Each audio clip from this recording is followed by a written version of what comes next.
Hi everyone. तो algebra के एक नए वीडियो में आप सभी का बहुत बहुत स्वागत है। तो आज मैं आप लोगों के साथ वो क्वेश्चंस डिस्कस करूंगा कि जिनको कि बिना पेन और पेपर के केवल डिग्री की हेल्प से सॉल्व किया जा सकता है। तो देखिए, अलजेब्रा की पहली क्लास में मैंने आपको expression, polynomial, degree of polynomial, ये सारी बातें बताई थी। तो आज हमें इन सब चीज़ों की दोबारा से ज़रूरत पड़ेगी। तो देखिए, आप आज की क्लास के साथ सही से कनेक्ट हो सके तो इसलिए मैं एक बार इन चीज़ों को रिकॉल करा देता हूँ। आपको बहुत शॉर्ट में एक बार दोबारा बता देता हूँ क्या होती है एक्सप्रेशन, क्या होता है पॉलिनोमियल, क्या होती है डिग्री ऑफ पॉलिनोमियल। तो देखिए, मैंने आपको सबसे पहले बताया था एक्सप्रेशन। तो देखिए, एक्सप्रेशन क्या होता है, ये क्या होता है, एक रिलेशन होता है किस किस के बीच में, नंबर्स के बीच में, वेरिएबल्स के बीच में, और किसके बीच में, ऑपरेशन सिंबल्स के बीच में।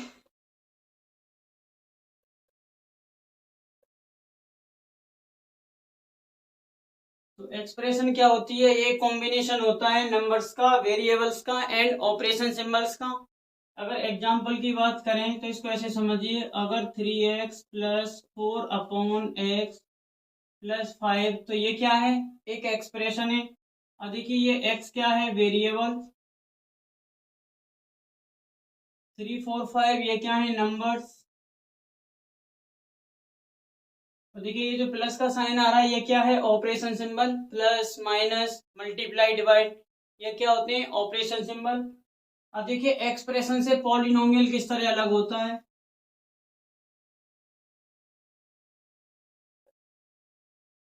तो देखिए, पॉलिनोमियल क्या होता है, पॉलिनोमियल भी एक एक्सप्रेशन होता है। इसमें अलग क्या होता है, जो वेरिएबल होता है उसकी क्या होती है,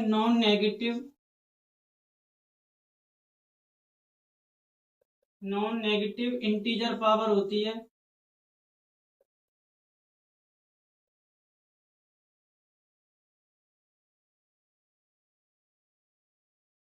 तो देखिए, जो वेरिएबल्स होंगे उनकी पावर कैसी होगी, एक तो नेगेटिव नहीं होगी, यानी हमेशा कैसी होगी, पॉजिटिव। और कैसी होगी, इंटीजर होगी, यानी वो इरेशनल नंबर नहीं होगा।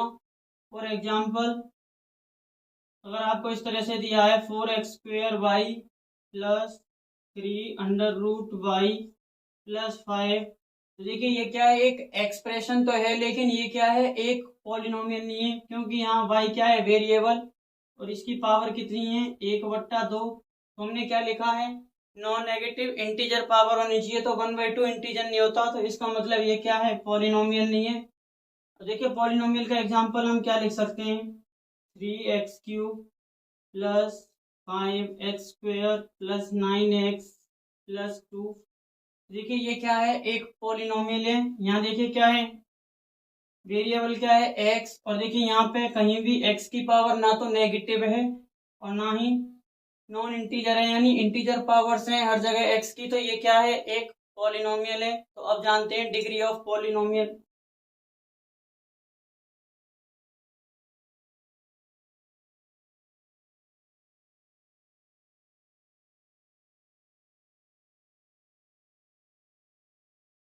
तो देखिए, पॉलिनोमियल की डिग्री क्या होती है, ये क्या होती है, highest exponent of variable in a polynomial. तो इसको हम कैसे लिख सकते हैं, highest exponent of a variable. Exponent यानी पावर, किसी वेरिएबल की जो हाईएस्ट पावर होगी वही क्या होगी, उस पॉलिनोमियल की डिग्री। और जैसे हम इसके लिए बात करें तो देखें, यहाँ पे x क्या है, वेरिएबल, x की इसमें हाईएस्ट पावर क्या है, 3। तो हम क्या कह सकते हैं, इस पॉलिनोमियल की डिग्री कितनी है, 3। ऐसे अगर मैं एक एग्जांपल और लूँ, 9x³ + 6x² + 3x+5। तो देखिए, ये भी क्या है, एक पॉलिनोमियल है, और यहाँ पे वेरिएबल क्या है, x। तो x की देखिए यहाँ पे एक्सपोनेंट क्या क्या है, x की यहाँ पावर 3 है, इधर 2 है, इधर 1 है। तो देखिए, x की सबसे बड़ी पावर क्या है, 3। तो मैं क्या कह सकता हूँ, इस पॉलिनोमियल की डिग्री क्या है, 3 है। तो एक बार आप लोग इसका स्क्रीनशॉट ले लीजिए। इसके बाद कुछ और चीजें मैं आपके साथ डिस्कस करना चाहूंगा। तो देखिए, अभी जो मैंने पिछला एग्जांपल लिया था पॉलिनोमियल का, उसमें क्या था, केवल एक ही वेरिएबल था x। लेकिन जब एक से ज्यादा वेरिएबल हो जाएं यानी मोर देन वन वेरिएबल हो जाएं तब डिग्री कैसे निकलेगी। सपोज कीजिए मैं एक एग्जांपल लेता हूँ 6x³ y² plus 9y² plus 5x plus 2। अब देखिए ये एक पॉलिनोमियल है क्योंकि यहाँ पे देखिए किसी भी वेरिएबल की पावर क्या है, नेगेटिव नहीं है और सबकी सब क्या है, इंटीजर। तो ये क्या है, एक पॉलिनोमियल है। अब देखिए अगर आपसे इसकी डिग्री पूछी जाए, इस पॉलिनोमियल की डिग्री क्या होगी, तो देखिए इस पॉलिनोमियल की डिग्री हम कैसे निकाल सकते हैं।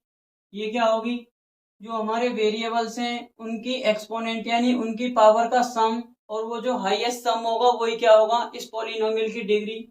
जैसे यहाँ पे देखते हैं x की पावर कितनी है 3, y की पावर कितनी है 2, तो यहाँ से कितनी आ जाएगी पावर 5। इधर देखिए y की पावर क्या है 2 और इधर x की पावर क्या है 1। तो देखिए वेरिएबल्स की पावर का हाईएस्ट सम क्या आ रहा है 5। तो हम क्या कह सकते हैं, इस पॉलिनोमियल की डिग्री क्या है 5। इस पॉलिनोमियल की डिग्री क्या हो जाएगी 5। अब देखिए कुछ और चीजें, जब हम ऐड या सब्ट्रैक्ट करते हैं तो देखिए डिग्री पे कोई फर्क नहीं पड़ता।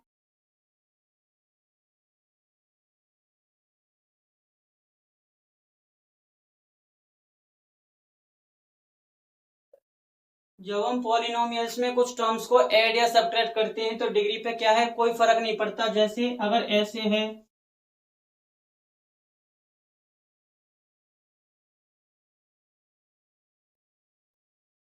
जैसे देखिए ये क्या है, एक पॉलिनोमियल है। अब देखिए यहाँ पे x³ माइनस 6y³ हो रहा है।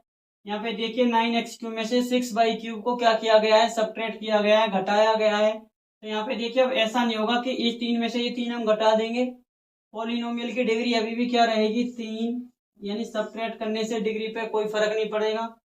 अब देखिए अगर मल्टीप्लाई किया जाए, मल्टीप्लाई करने से क्या होती है, डिग्री ऐड हो जाएगी।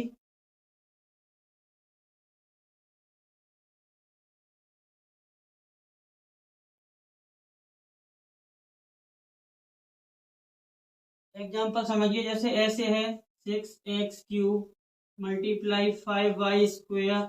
तो देखिए अगर आपसे इसकी डिग्री पूछी जाए तो वो कितनी हो जाएगी। देखिए यहाँ से x की पावर कितनी है 3, तो डिग्री क्या हो जाएगी 3, और y की पावर कितनी है 2, तो 3 + 2। तो इस पॉलिनोमियल की डिग्री कितनी हो जाएगी 5। अब देखिए नेक्स्ट क्या होता है, डिवाइड। तो देखिए डिवाइड करने पे क्या होता है, डिग्री सब्ट्रैक्ट हो जाती है यानी कम हो जाएगी डिग्री।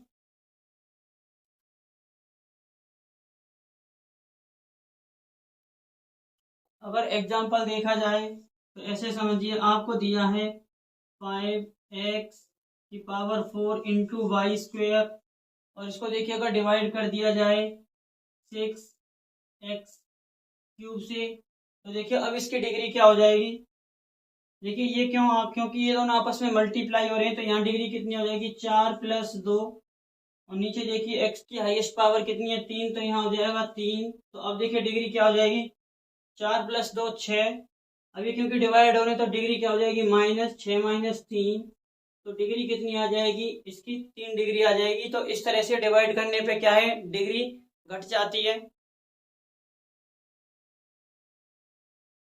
नेक्स्ट देखिए हम जानते हैं होमोजीनियस एक्सप्रेशन क्या होती है।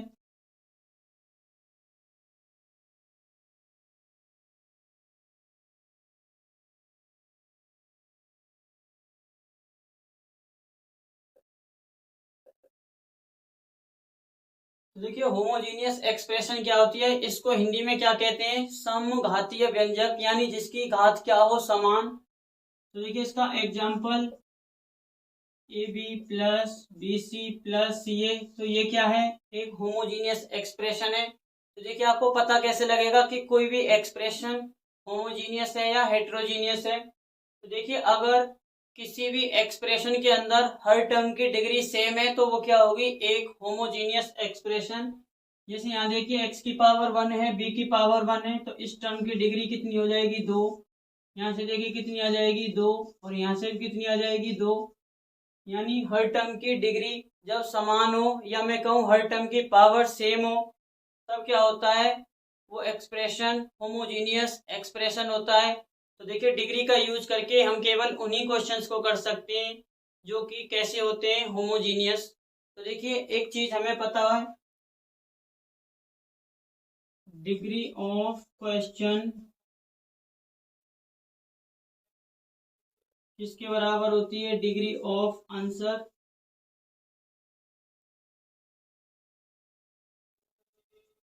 आंसर या सॉल्यूशन।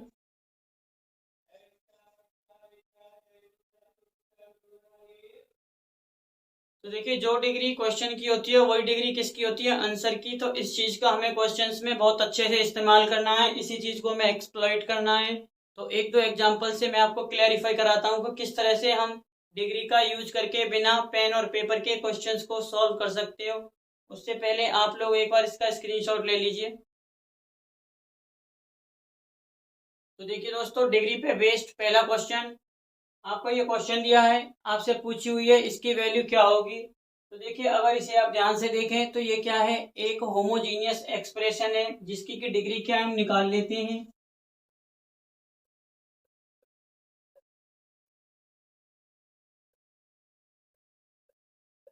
देखिए ए की पावर 1 है यानी इसकी डिग्री कितनी है, 1। बी माइनस सी की पावर 2 है, ये मल्टीप्लाई हो रही तो जुड़ जाएगी, डिवाइड में सी माइनस ए की पावर 1 ए माइनस बी की पावर 1 यानी 1 प्लस 1। तो देखिए डिग्री क्या हो जाएगी, 3/2। अभी डिवाइड हो रहे तो ये घट जाएंगी, तो यानी 3 माइनस 2 1। तो इस एक्सप्रेशन की डिग्री क्या है, 1। यानी क्वेश्चन की डिग्री क्या है, 1। तो आंसर की डिग्री भी क्या होनी चाहिए, 1। अब इधर एक बार ऑप्शन चेक कर लेते हैं। देखिए ए प्लस बी प्लस सी, ए की पावर 1 बी की पावर 1 सी की पावर 1 यानी इसकी डिग्री क्या है, 1। तो ये हमारा आंसर हो सकता है। 3 क्या है, कांस्टेंट, ये तो हो ही नहीं सकता। इधर देखिए इसकी डिग्री कितनी है, 2, ये भी आंसर नहीं हो सकता। ए बी सी यानी ए की पावर 1 बी की पावर 1 सी की पावर 1, ये तीनों मल्टीप्लाई हो रहे हैं तो इसकी डिग्री कितनी हो जाएगी, 3। इधर डिग्री है 2, तो ये भी आंसर नहीं हो सकता। तो पॉसिबल आंसर क्या है, ऑप्शन ए। तो इस तरह से आप बिना पेन और पेपर के डिग्री का यूज करके बहुत आसानी से इन क्वेश्चंस को कर सकते हो।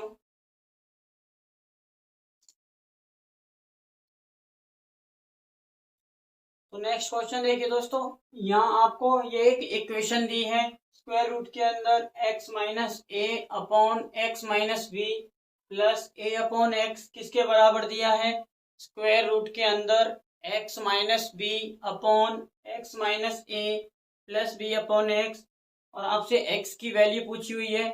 तो देखिए एक चीज आपको क्या ध्यान रखनी है, x के साथ किसी भी टर्म को तभी जोड़ा या घटा जा सकता है जब उनकी डिग्री क्या हो, सेम या पावर सेम हो। यानी दो टर्म्स को आपस में हम तभी जोड़ या घटा सकते हैं तब जबकि उनकी डिग्री या पावर क्या हो, सेम। तो देखिए x के साथ a को यहाँ घटाया गया है, ऐसे ही x के साथ b को घटाया गया है, यानी x में से b और a को माइनस किया गया है। अब देखिए a और b की पावर कितनी है, 1। इसका मतलब x की पावर b कितनी होनी चाहिए, 1। तो हम क्या लिखेंगे, x शुड हैव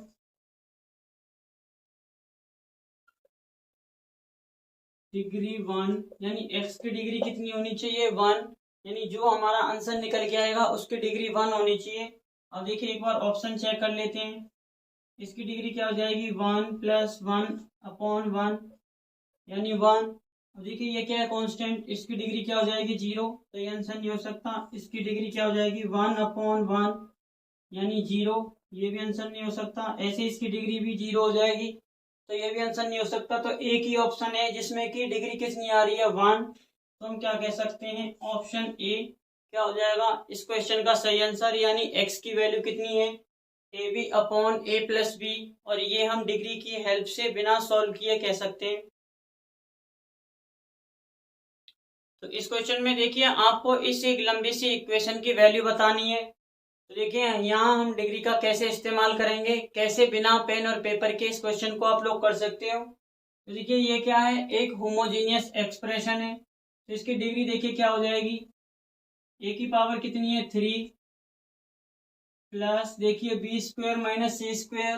अब देखिए माइनस करने पर डिग्री पे कोई फर्क नहीं पड़ता, यानी इसकी डिग्री कितनी है, 2 और इसकी डिग्री 3, ये दोनों आपस में मल्टीप्लाई हो रहे हैं तो डिग्री क्या जुड़ जाएंगी। बटे नीचे देखिए ए की पावर 2 प्लस बी माइनस सी से मल्टीप्लाई हो रहा है जिसकी डिग्री कितनी है 1। तो देखिए डिग्री कितनी आ जाएगी 5/3 यानी 5 माइनस 3 कितनी आ गई 2। तो इस एक्सप्रेशन की डिग्री कितनी है 2। इसका मतलब ये हुआ जो हमारा आंसर आएगा इस एक्सप्रेशन की जो वैल्यू आएगी उसकी डिग्री कितनी होनी चाहिए 2। तो इन चार ऑप्शंस में से किसी एक ऑप्शन में डिग्री क्या बननी चाहिए 2। तो देखिए ये तो कांस्टेंट है तो इसकी डिग्री 0। ऐसे ये भी कांस्टेंट है, ये आंसर नहीं हो सकता। यहाँ देखिए a प्लस बी प्लस सी ए की पावर 1 है और प्लस या माइनस करने पर डिग्री पे कोई फर्क नहीं पड़ता, इसका मतलब इसकी डिग्री कितनी है 1। तो ये भी आंसर नहीं हो सकता। और देखिए तीन ऑप्शन एलिमिनेट हो गए तो बिना चेक किए हम क्या कह सकते हैं जो चौथा ऑप्शन बच गया ऑप्शन ए वो क्या हो जाएगा इस एक्सप्रेशन की सही वैल्यू। चलिए डिग्री का एक और क्वेश्चन करते हैं। तो देखिए यहाँ आपको क्या दिया है, ये एक एक्सप्रेशन दी है और आपसे इसकी वैल्यू पूछी हुई है। चार ऑप्शंस आप लोगों को दिए हुए हैं। तो देखिए ये क्या है, एक होमोजीनियस एक्सप्रेशन है जिसकी डिग्री क्या है, ये 3+1 अपॉन नीचे क्या हो जाएगी 1+1 यानी 4/2। इसका मतलब 4 माइनस 2 क्या हो जाएगा 2। तो इस एक्सप्रेशन की डिग्री कितनी है 2, यानी क्वेश्चन की डिग्री 2 है तो आंसर की डिग्री क्या होगी 2। अब देखिए चार ऑप्शंस में से वो ऑप्शन सही हो जाएगा जिसमें कि डिग्री क्या बन रही होगी 2। देखिए इसकी डिग्री कितनी हो जाएगी 3, इसका मतलब ये आंसर नहीं हो सकता। ये क्या है कांस्टेंट जिसकी डिग्री 0 होती है, ये आंसर नहीं हो सकता। इसकी डिग्री देखिए क्या है 1, इसका मतलब ये भी आंसर नहीं हो सकता। तो बिना चेक किए हम क्या कह सकते हैं ऑप्शन डी क्या हो जाएगा इस क्वेश्चन का सही आंसर जिसकी की डिग्री कितनी है 2। तो ये थे डिग्री बेस्ड कुछ क्वेश्चंस। आप समझ गए होंगे किस तरह से डिग्री का हमें यूज करना है क्वेश्चंस को क्विकली बिना पेन और पेपर के करने के लिए। तो चलिए आप लोग इसका स्क्रीनशॉट ले लीजिए, फिर मैं आपके साथ डिस्कस करूंगा नेक्स्ट कॉन्सेप्ट। तो देखिए नेक्स्ट कॉन्सेप्ट है progressive powers of a variable. इसमें क्या होता है, एक वेरिएबल की पावर को एक एक करके बढ़ाया जाता है और जो क्वेश्चन में हमसे पूछा हुआ होता है उस रिजल्ट तक हम पहुंचते हैं। तो देखिए एक एग्जांपल से मैं इसको क्लेरिफाई करना चाहूंगा। एक क्वेश्चन देखिए,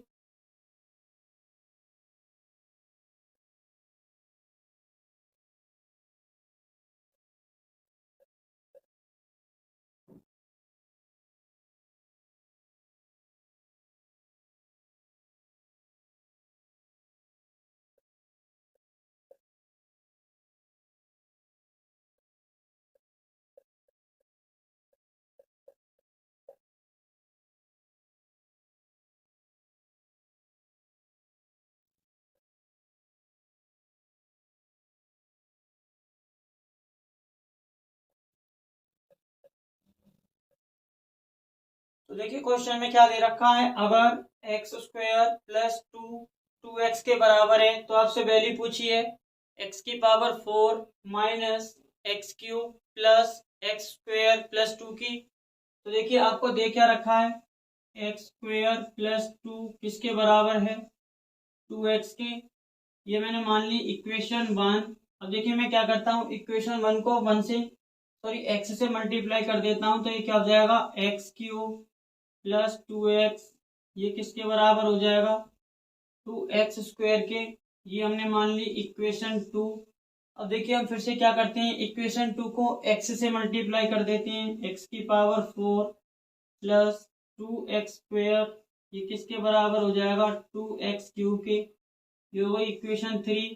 तो देखिए हमने दो बार x से मल्टीप्लाई क्यों किया है, क्योंकि यहाँ में x की हाईएस्ट पावर है वो कितनी है 4 और ये x की हाईएस्ट पावर 4 तक हम ले आए, यानी x की पावर को हमने प्रोग्रेसिवली बढ़ाया है। पहले 2 थी फिर 3 किया, फिर 3 से हमने इसको 4 बनाया। अब देखिए हम क्या करते हैं इक्वेशन 1, 2 और 3 को जोड़ देते हैं।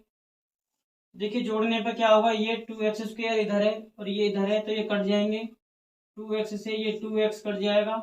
देखिए बच क्या जाएगा x² plus 2 plus x³ plus x की पावर 4, इधर से क्या आ जाएगा इधर आके -2x³, ये किसके बराबर हो जाएगा 0 के। तो x की पावर 4, देखिए 2x³ में से x³ गया तो यहाँ बचेगा -x³ प्लस x² प्लस 2। किसके बराबर है, 0 के। अब देखिए क्या आपसे यही पूछा था, x की power 4 minus x cube plus x square plus 2, इसकी आपसे वैल्यू पूछी थी जो कि किसके बराबर आ गई, 0 के। तो आप क्या कह सकते हो, ऑप्शन सी क्या हो जाएगा इस क्वेश्चन का सही आंसर। तो देखिए ये था progressive powers of a variables का बेहतर यूज। नेक्स्ट क्वेश्चन देखिए दोस्तों, आपको क्या दिया है, अगर a की पावर 4 प्लस ए क्यूब प्लस ए स्क्वायर प्लस ए प्लस 1 अगर 0 है तो आपको वैल्यू बतानी है a की पावर 15 प्लस ए की पावर 10 प्लस 1। तो देखिए आपको दे रखा है a की पावर 4 प्लस ए क्यूब प्लस ए स्क्वायर प्लस ए प्लस 1, ये 0 के बराबर है। अब देखिए हमसे वैल्यू पूछी हुई है a की पावर 15 प्लस ए की पावर 10। तो देखिए इसे लाने के लिए हम क्या करते हैं, इसको मैं मान लेता हूँ इक्वेशन 1। इस इक्वेशन 1 को मैं a से मल्टीप्लाई कर देता हूँ, तो ये क्या हो जाएगा, a की पावर 5 प्लस ए की पावर 4 प्लस ए क्यूब प्लस ए स्क्वायर प्लस ए, ये किसके बराबर हो जाएगा, 0 के। ये मैंने मान ली इक्वेशन 2। तो देखिए अब मैं क्या करता हूँ, इक्वेशन 1 में से इक्वेशन 2 को मैं माइनस कर देता हूँ। तो देखिए a4 से a4 कर जाएगा, ये क्या हो जाएगा माइनस का, ये माइनस ये माइनस ये माइनस और इधर ये माइनस का। तो देखिए ये प्लस ए क्यू से माइनस ए क्यू कैंसिल आउट हो जाएगा, प्लस ए स्क्वायर से माइनस ए स्क्वायर प्लस ए से माइनस ए, इधर बच क्या जाएगा 1 माइनस ए की पावर 5 किसके बराबर हो जाएगा, 0 के। इसका मतलब हम क्या कह सकते हैं, ए की पावर 5 किसके बराबर है, 1 के। और देखिए हमसे वैल्यू किसकी पूछी हुई है, ए की पावर 15 प्लस ए की पावर 10 प्लस 1 की। तो इसे मैं क्या कैसे लिख सकता हूँ, ए की पावर 5 की पावर 3 प्लस ए की पावर 5 का स्क्वायर प्लस 1। और देखिए ए की पावर 5 की वैल्यू क्या है, 1, यानी 1 का क्यूब प्लस 1 का स्क्वायर प्लस 1, ये कितना हो जाएगा 1 प्लस 1 प्लस 1 जो कि कितना है 3। तो आप क्या कह सकते हो, इसकी वैल्यू क्या हो जाएगी 3। तो ऑप्शन डी क्या हो जाएगा इस क्वेश्चन का सही आंसर। तो इस तरह से बहुत आसानी से आप कर सकते हो इस टाइप के क्वेश्चंस को प्रोग्रेसिव पावर्स ऑफ वेरिएबल्स का यूज करके।